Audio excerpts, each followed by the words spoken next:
Perempuan bisa ndak hamil tidak pernah disentuh laki-laki? Bisa ndak? Ndak mungkin. Tapi kalau Allah, Siti Maryam, wanita suci, tidak pernah disentuh laki-laki, hamil melahirkan Isa alaihissalam. Kalau Allah mau. Cuma sekarang banyak yang mau saingan Siti Maryam. Hamil ndak ada suaminya. Beleng-beleng.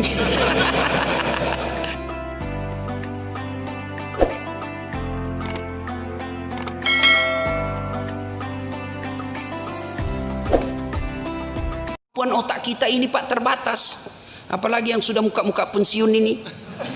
Oh, ibarat kaset kosong, kaset kusut lagu lama, susah merekam Pak. Maka kadang-kadang kita bawa merekam. Dari situ saya pulang, saya baca kembali. Dengan seperti itu alhamdulillah saya bisa jadi ustadz ya. Datang ke masjid, dan alhamdulillah tidak ada tuh orang di penjara karena rajin ke masjid. Saya heran, saya sering masuk ceramah Pak di penjara. Itu Bapak masuk penjara berlapis-lapis pintu, sampai 3 lapis 4 lapis pintu. Ada polisi, ada macam-macam. Polisinya dari Kemenkumham, 4 lapis Pak, pintunya semua terali. Tapi penuh orang di dalam, bersesak-sesakan. Masjid nggak ada satpamnya, buka 24 jam, nggak dikunci, sepi di dalam Pak. Karena kadang-kala ada orang bilang susah masuk surga Ustaz. Saya bilang salah kok dek. Kadang-kadang ada orang bilang susah masuk surga. Salah kau. Yang susah itu masuk neraka. Kok bisa Ustaz? Coba lihat. Narkoba bayar atau gratis? Bayar. Selingkuh bayar. Apalagi kalau diperas Pak. Dia bilang ceweknya ini, kalau kau tidak belikan saya AC, saya share ini foto kita berdua. Hancur Pak. Sudah dibelikan AC, dia minta lagi motor. Habis duit kita. Bahayanya itu Pak. Narkoba bayar, judi bayar, mabuk bayar, dugem bayar, selingkuh bayar, semua dibayar. Dan itu pintu masuk neraka. Sholat gratis, puasa gratis, ngaji gratis, berjamaah gratis, naik haji kalau mampu. Dan itu menguntung masuk ke surga. Jadi yang susah itu sebenarnya bukan mendekatkan diri kepada Allah, yang susah adalah mendekatkan diri ke neraka. Ada masalah, datang ke masjid. Ibu-ibu bertengkar dengan suami, tidak usah putus asa, minta pertolongan kepada Allah. Adik-adik mau kerja, minta pertolongan kepada Allah. Ustaz, saya sudah 3 tahun menganggur Ustaz, tidak punya kerja Ustaz. Yuk perbaiki sholatmu. Ngadu dalam pertolongan Allah, minta pertolongan Allah. Selesai ke sholat, minta kepada Allah. Tidak ada yang mustahil kalau Allah yang kabulkan. Soal jadi pegawai kecil buat Allah, kecil. Jangankan yang ada jalannya, jangankan yang masuk akal, tidak masuk akal saja. Kalau Allah mau pasti terjadi. Saya tanya, bapak-bapak, ada yang pernah masuk perut ikan di sini? Ada? Masuk akal tidak bisa manusia hidup dalam perut ikan? Masuk akal? Tidak masuk akal. Tapi kalau Allah yang mau, Yunus alaihissalam 40 hari dalam perut ikan keluar dengan selamat. Ayo, pernah ada di sini pernah dibakar hidup-hidup? Bisa tidak hidup manusia kalau dibakar dalam api yang sangat besar? Bisa? Tidak mungkin, tidak masuk akal. Tapi kalau Allah yang mau, Ibrahim alaihissalam dibakar dalam api yang sangat besar, keluar kedinginan. Ayo, kalau Allah yang mau. Perempuan bisa tidak hamil tidak pernah disentuh laki-laki? Bisa tidak? Tidak mungkin. Tapi kalau Allah, Siti Maryam, wanita suci, tidak pernah disentuh laki-laki, hamil melahirkan Isa alaihissalam. Kalau Allah mau. Cuma sekarang banyak yang mau saingan Siti Maryam. Hamil tidak ada suaminya. Beleng-beleng. Tahu beleng-beleng Pak? Dongo. Tahu dongo? Beleng-beleng. Tahu beleng-beleng? Ya dongo. Dongo itu tidak masuk akal. Rocky Gerung bilang dungu. Ya, tidak masuk akal. Tapi kalau Allah yang mau pasti terjadi. Lihat sungai, lihat aliran sungai di got. Kalau air mengalir ke kanan, benda yang ada di atas air itu pasti juga mengalir ke kanan. Tapi kalau Allah yang mau, sungai Nil airnya mengalir ke kanan, petinya Nabi Musa justru mengalir ke kiri. Anehnya, ajaibnya lagi, Petinya Nabi Musa masuk ke pengarang rumahnya Fir'aun, yang mana Fir'aun punya perda waktu itu, kalau ada bayi laki-laki kau dapat, bunuh. Petinya Nabi Musa masuk ke dalam ruangannya, pekarangannya Fir'aun, dan hebatnya lagi, didapat ini bayi oleh Fir'aun, istrinya yang dapat. Datang Fir'aun mau membunuhnya, malah dikencingi sama Musa kecil. Mau dibunuh, kata istrinya, jangan, ini kiriman dewa, sudah lama saya mau putra laki-laki. Ini Allah melindungi Nabi Musa, di bawah hidungnya Fir'aun yang mau membunuhnya. Coba baca kisahnya itu. Kan itu istrinya Fir'aun kan beriman kepada Allah. Dalam rumah tangga, yuk, halo bu, dalam Quran itu ada 4 tipe rumah tangga. 1, istri beriman, suaminya kafir, Fir'aun. Ada lagi istrinya kafir, suaminya beriman, Lut alaihissalam. Ada lagi istri beriman, istri kafir, suami kafir. Siapa? Abu Lahab. Dan yang keempat, istri beriman, suami beriman. Siapa dia? Ibrahim alaihissalam. Kira-kira ibu mau rumah tangga yang bagaimana? Ibrahim. Tapi ibu harus tahu, Ibrahim itu 2 istrinya.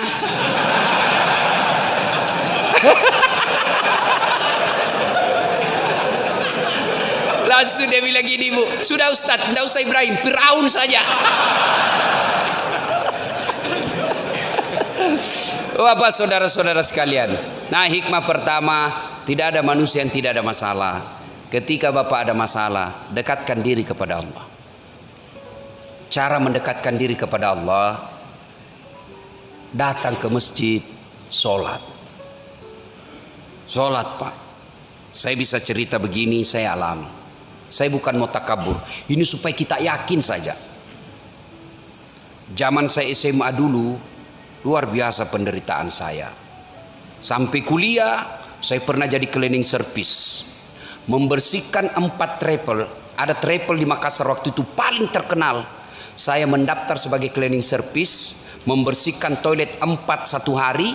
Lalu saya bilang sama yang punya itu koordinator kebersihan, Daeng, tidak usah gaji saya, cukup kalau ada undian umroh kasih masuk namaku, mudah-mudahan saya bisa umroh gratis. Sampai tutup itu kantor, Pak, tidak dapat.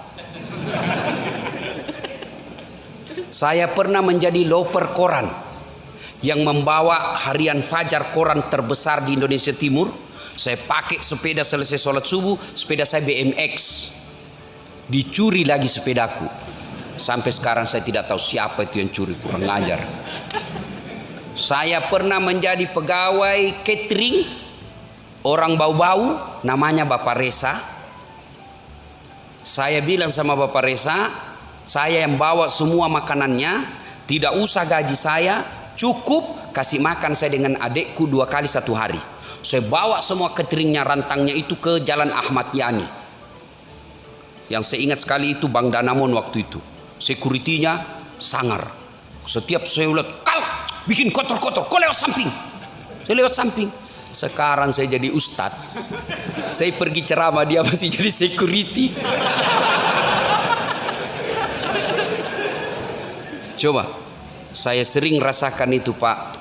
Dari kampung saya namanya Desa Bungi ke Makassar, itu 216 km. Naik mobil waktu itu kalau bayar full 5.000. Tapi karena saya bayar setengah, kadangkala 1.500, berdiri. Yang paling setengah mati kalau malam, 6 jam kita berdiri, ngantuk, Pak. Kadangkala kita jatuh. Untung kalau ada orang kasihan sama kita, kau duduk di sini deh. Saya sering rasakan itu ke rumahnya teman atau keluarga, dia sinis mukanya lihat kita, datang saja itu cari pembeli ongkos mobil. Rasakan itu. Dan saya pernah rasakan, saya keluar dari kuliah itu, kalau saya mengajar saya ingat terus itu ruangan itu 207 PIS 3 lantai 2 Unhas Sospol.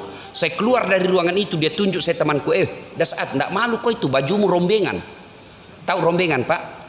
Baju dalam karung, yang baju-baju bekas dulu itu yang terkenal, dibeli Kalau di Matahari 100.000 satu, ini 100.000 7 masih bisa ditawar. Itu hendak malu-malu kau cakar semua bajumu. Saya tidak marah, saya hanya berdoa kepada Allah, ya Allah, berikan saya umur yang panjang supaya saya bisa berbuat baik sama orang ini. Saya pernah menjadi tukang cuci keluarga-keluarga saya.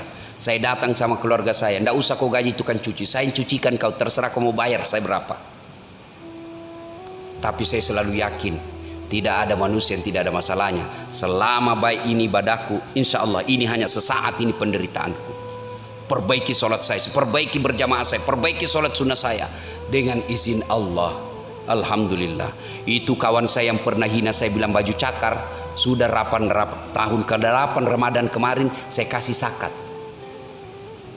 Dulu saya jadi cleaning service supaya bisa umroh. Sekarang saya bisa punya umroh, punya travel sendiri. Saya bisa umroh kapan saja saya mau. Kalau saya dulu jalan kaki, alhamdulillah. Sekarang saya punya kereta mobil, beberapa unit yang saya pakai sekarang di Makassar operasional saya. Belum ada 10 mobil seperti itu di Makassar. Dengan izin Allah. Ini gelar saya yang terlalu banyak. Kan tidak masuk akal itu, bos. Kadang ada orang bilang, nipu-nipu saja itu Ustaz. Saya kasih lihat kok sertifikatku, ijazahku kalau kau tidak percaya. Gimana ceritanya? Bersamaan waktunya, saya S2 bersamaan waktunya, S3 bersamaan waktunya, satu luar negeri, satu dalam negeri, dan itu bisa selesai. Gimana caranya? Begitu pening otak saya ngadu kepada Allah. Sholat, tidak ada yang tidak masuk akal kalau Allah mau. Perbaiki saja sholat ini anak muda nih, masih mending muda kau. Kau perbaiki sholatmu, Allah yang ngangkat kau derajatmu.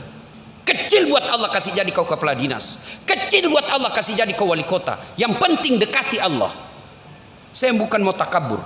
Bicara soal politik, saya pernah tercatat dalam lembaga negara calon wali kota Makassar 2013. 10 pasang calon, kalah tidak, cuma yang menang lebih banyak suaranya. 2 saya Pak, 10 pasang calon, 2 bulan 19 hari sosialisasi. Orang bilang andai masih ditambah 1 bulan menang berdiri itu Ustaz. Dengan izin Allah. Bapak-bapak ini yang pegawai negeri, tidak usah kau cari muka sama wali kotamu, capek kau cari muka. Ganti lagi wali kota, cari muka lagi. Ganti lagi, cari muka lagi. Kau sudah punya muka, ngapain kau cari-cari? Ngadu aja kepada Allah. Nih bapak polisi, tidak usah cari muka sama komandan. Bapak cari muka sama manusia, disuruh kerja 10 disuruh kerja 9 yang benar, 1 yang salah, yang 1 dia persoalkan. Dongo ini, kenapa enggak? Dia lupa yang 9 baik. Tapi kalau bapak ngadu kepada Allah, kecil bolak-balikan hati manusia itu. Maka begitu ada masalah ibu rumah tanggamu berantakan, ngadu kepada Allah. Kau bangun salat tengah malam, ya Allah, tidak mungkin aku bisa mengawasi suamiku. Engkau yang mengawasi suami saya. Engkau yang membolak-balikkan hati suami saya. Pelihara suamiku, lindungi dirinya dari wanita-wanita jahat. Laksanakan sholat tahajud. Ini curhatnya di mana? Berdoanya di Facebook. Sibuknya itu Tuhan mau baca statusmu. Sedikit-dikit update status, ya Allah lindungi suamiku. 1 jam kemudian, ya Allah murahkan rezeki suamiku. Tapi bukan di atas sajadah, di mana? Di Facebook. Sibuk betul Tuhanmu mau baca statusmu. Yang ketawa saya serius ini. Ayo ngadu kepada Allah. Coba angkat tangan yang ada masalahnya. Nah itu bapak, apa masalahnya Pak di belakang? Mau kawin lagi? Ini masalahnya laki-laki ini umumnya mau kawin lagi takut sama istri. Semua kita punya masalah Pak. Berarti bukan masalah itu. Bapak kira Ustadz tidak ada masalahnya? Dalam dakwah saja kita kadang-kala dihina.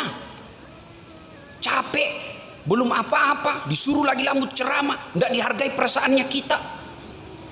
Kadang-kala kita seolah-olah dikasih seperti gembel pengamen, nanya, bagaimana kalau begini, berapa honornya Pak? Bolehkah datang Bapak sehari 5 kali ceramah dengan honor yang sama? Kok kira itu enak perasaan kita, kok kasih tahu begitu? Semua orang punya masalah. Tapi ketika kita lagi gundah ada masalah itu, lebih kembalikan kepada Allah. Siapa Dasat? Siapa saya ini? Nabi saja punya masalah. Manusia paling mulia, tidak ada dosanya, doanya pasti dikabulkan Allah. Apa tidak punya masalah? Beliau masih dalam perut, sudah yatim, lah wafat bapaknya. Baru 2 hari, 3 hari setelah dilahirkan sudah diambil ibu susunya. 4 tahun bersama ibu susunya. Usia 4 tahun diambil sama ibunya. Usia 6 tahun sudah wafat ibunya di desa Afwa ketika pulang ziarah kubur. 6 tahun Rasulullah sudah yatim piatu. Diambil oleh kakeknya. 2 tahun dalam pemeliharaan kakeknya. Wafat lagi Abdul Muttalib. Diambil oleh pamannya. Masya Allah, masalah demi masalah beliau hadapi.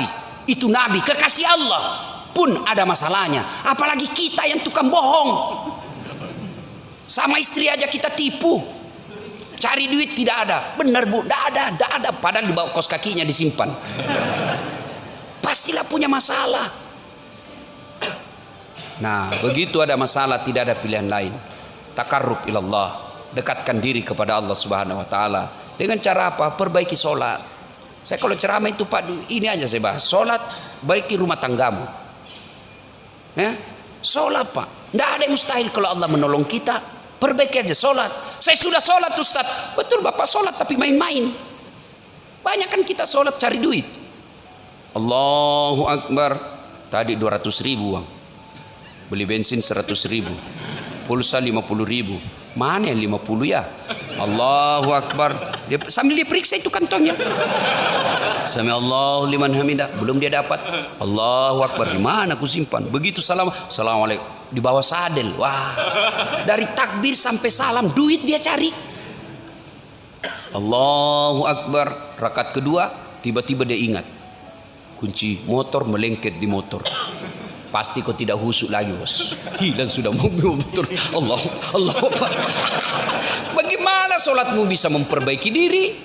Ayo. Kalau bapak punya masalah dan sudah sholat, bukan masalahmu, tapi masalahmu sholatmu belum bagus. Ayo perbaiki sholat pak. Yang kedua, hikmah dari kisah ini. Ternyata bapak ibu saudara-saudara sekalian, dalam hidup ini salah satu lagi cara untuk menyelesaikan masalah silul arham, sambungkan persaudaraan. Tadi hubungan kepada Allah. Sekarang yang kedua horizontal. Nabi tadi lapar kan, tidak perlu mengeluarkan uang. Kenapa? Diberi makan oleh Abu Ayyub Al-Ansari. Artinya apa? Dengan persaudaraan kita bisa murah rezeki. Kata Nabi kan, siapa yang mau dipanjangkan umurnya, dimurahkan rezekinya, dia selesaikan masalahnya, hendaklah dia menyambungkan persaudaraan. Dan saya rasakan pak, saya ini tidak banyak uang, tapi temanku banyak uangnya. Saya tidak banyak uang, tapi banyak teman saya yang banyak uangnya. Aman pak. Saya di Makassar hampir tidak pernah laku duit saya. Kemana-mana ada yang bayarkan. Saya baru turun dari mobil, kalau ke pasar ada yang teriak, "Assalamualaikum Ustaz." Dalam hatiku aman dan terkendali. Ada yang isi ikan, isi telur. Begitu saya mau bayar, "Ndak usah Ustaz." "Ndak enak pak." "Berapa?" "Ndak enak." "Berapa Ustaz?" "Ndak enak." "Ndak usah Ustaz." "Ndak enak pak." Padahal itu memang yang kutunggu. Itu istri saya senang betul itu kalau saya ke pasar. Dia suruh ke pasar, ndak laku duit saya. Yang kedua, banyak teman, gampang selesai masalah. Contoh yang tadi kan, tidak perlu keluar duit, Nabi sudah kenyang. Banyak teman, gampang selesai masalah. Saya ke kantor polisi, mau perpanjang SIM. Tiba-tiba dilihat sama Kapolres. "Assalamualaikum Ustaz." "Waalaikumsalam." "Siap komandan." "Ada apa Ustaz?" "Perpanjangan SIM komandan." "Komandan, panggil Kasat Lantas. Tolong bantu selesaikan SIM-nya Ustaz. Yang ku minta uang dosa uang Ustaz kau makan." Selesai masalah. Ayo. Maka goblok orang yang tidak mau menyambungkan persaudaraan. Ini yang kadang kala memutuskan persaudaraan kita di masjid ini apa? Perbedaan mazhab. Sama nabinya, sama sahadatnya, sama rakaatnya, salat duhurnya, sama puasanya, sama rukun imannya, sama rukun Islamnya. Hanya karena berbeda mazhab dalam soal fikih, mereka saling mengkafirkan. Ini banyak nih anak-anak muda sekarang. Baru belajar agama 3 bulan. Itu pun melalui YouTube. Baru 2 menit habis kuotanya. Apa yang kau tahu dengan 1 menit? Ya, coba lihat itu. Saya kadang-kala melihat picture, gambar-gambar. Yang paling saya ingat itu kaki orang ruku, sujud. Karena ada 3 saya lihat itu gambarnya. Gambar pertama kakinya lurus begini. Gambar kedua yang di tengah, kakinya menghadap jari-jarinya ke depan kiblat. Gambar ketiga membelakang begini kakinya. Lalu yang kiri kanan dia coret silang, tulis salah, baru yang di depan betul. Itu bukan begitu kalimatnya mestinya. Bukan salah ini kiri kanan. Salah itu kan batal. Tapi apa yang tertulis mestinya tidak sunnah. Tengah sunnah. Artinya apa? Kau laksanakan tinggi pahalanya, kau tidak laksanakan tetap sah pahala salatmu. Kan banyak yang begini Pak, berbeda pendapat tidak mau datang ke masjid. Yang anehnya lagi bikin-bikin keluh pengajian, sahabat ini, sahabat ini, sahabat ini. Berarti ada yang bukan sahabatmu. Bikin kelompok pengajian tidak mau ikuti kalau bukan ustadznya. Saya ditanya, Ustadz apa? Saya Islam, Nabiku Muhammad SAW, syahadatku 2 kalimat syahadat. Kalau berbeda pendapat silakan, tapi jangan kau kafirkan orang. Hanya karena berbeda kita takbir. Ada yang begini, ada yang begini, silakan. Ada juga yang saya lihat dipegang kepalanya. Terserah, yang penting jangan kau salahkan orang. Ada juga takbir kayak kacamata. Allah. Silakan, yang penting ada dalilmu. Ya. Kita berbeda pendapat boleh dalam Islam. Yang salah ketika Anda mengkafirkan orang yang berbeda pendapat dengan kalian. Sampai saya dimaki-maki Pak di Facebook. Apa ini Ustadz Dasat bicara sunnah-sunnah, baru kau tidak pelihara sunnah. Saya bilang, kenapa kau tuduh saya tidak pelihara sunnah? Buktinya kau tidak pelihara jenggot. Ya mau diapa kalau tidak mau tumbuh? Saya sudah kasih minyak, malah marah istri saya di rumah.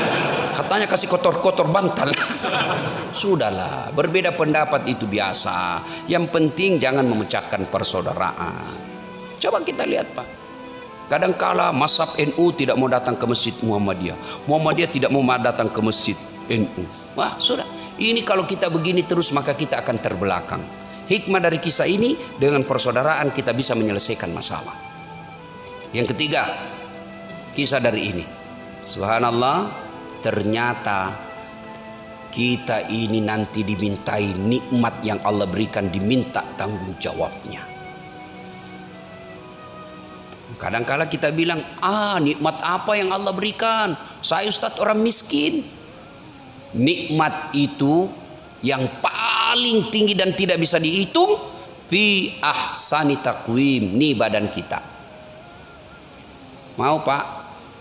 Ibu-ibu, mau saya kasih handphone? Mau? Gratis Ibu, pulsanya 5 juta, iPhone X Max, mau Ibu? Mau. Tapi begitu saya kasih langsung tuli. Mana yang mau tadi? Ayo, mau diapa handphone kalau sudah tuli? Halo? Halo? Rusak lagi nih HP. Halo? Bukan HP rusak, telingamu yang bermasalah bos. Berarti yang mahal bukan handphone, yang mahal bukan seluler, yang mahal bukan pulsa, tapi yang mahal adalah telinga. Allah kasih kita telinga gratis, tidak perlu dibayar. Ayo. Mau lagi saya kasih contoh? Mau? Bapak minum, makan, itu ada racun. Dan mata kita tidak bisa memisahkan mana racun mana bukan. Siapa yang memisahkan itu? Ginjal. Dan Bapak tahu harganya itu ginjal 600 juta lebih kalau di Hong Kong, 600 juta. Allah kasih 2 gratis, tidak perlu bayar. Berarti ginjal lebih 1 miliar Bapak punya. Ayo, mau jual ginjalnya Pak? Ayo, Bapak langsung punya duit 1 miliar lebih. Mau lebih hebat lagi, jual jantungmu. Jantung 1 miliar harganya lebih di Hong Kong.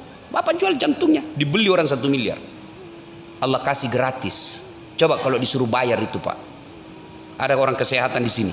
Coba Bapak lihat itu orang yang bernapas oksigen. Itu tabungnya itu lebih 1 juta. Tabung dipakai kadang-kala 1 hari, 2 hari. Bagaimana seandainya oksigen dibayar? Bisa dibeli. Kita ini kaya Pak, jangan pernah merasa miskin. Tapi ingat, semua nikmat Allah akan diminta tanggung jawabnya di akhirat kelak. Kalau Bapak bersyukur, Allah tambah. Tapi kalau tidak disyukuri, Allah kasih azabnya. Inna azabi lazadid. Azab Allah sungguh sangat pedih. Bapak diberi mata yang sehat, diberi kaki yang sehat, diberi pernapasan yang sehat, semua gratis. Tapi kalau Bapak tidak sujud di hadapan Allah, melawan larangan-larangan Allah, justru menghindari perintah-perintah Allah, maka tunggu, azab Allah pasti akan turun. Azab Allah. Bisa jadi bapak tetap kaya, bisa jadi tetap banyak duitnya tapi tidak ada yang bisa dia makan. Berapa banyak orang saya berhadapan diundang ke traktir makan, begitu saya berhadapan meja makan, apa yang saya pikir, wih enak semua ini makanan. Apa ini orang kaya, apa dia pikir berhadapan meja makan, apa dia pikir, asam urat, kolesterol, lemak, ginjal, tidak ada bisa dimakan. Dilarang makan nasi. Bayangkan Pak, dilarang makan nasi, duitnya 2 miliar. Dilarang makan nasi, dilarang makan daging, dilarang makan sayur, dilarang makan garam, dilarang makan gula. Apa aja bisa dimakan? Ubi rebus. Padahal duitnya 2 miliar. Mobilnya harga 1 miliar. Baru 1 jam di atas mobil sudah stres, nggak bisa tenang. Mati kita kiri kan. Mobilnya itu 1 miliar tuh harganya, nggak bisa dinikmati. Itu karena Allah sudah menyiksa kalian. Maka syukuri, semua akan diminta tanggung jawab. Tangan kita akan diminta tanggung jawabnya, telinga kita akan diminta tanggung jawabnya. Semua. Itulah ayat tadi yang berbunyi, al-yauma nahtimu ala afwakihim wa tukallimuna aydihim wa tashhadu arjuluhum bima kanu yaksibun. Masuk tahun baru Hijriah. Maka begitu bapak menghadapi masalah, bapak tidak usah stres. Begitu ibu menghadapi persoalan dalam rumah tangga, ibu tidak usah sengsara. Lebih baik dekatkan diri kepada Allah Subhanahu wa taala. Ya. Kalau Allah telah menolong kita, maka tidak ada yang sia-sia. Sudah ditolong Allah, masalahnya tetap ada. Maka bagi orang Islam, kalau dia sabar menghadapi masalah itu akan menggugurkan dosa-dosa dan kesalahannya.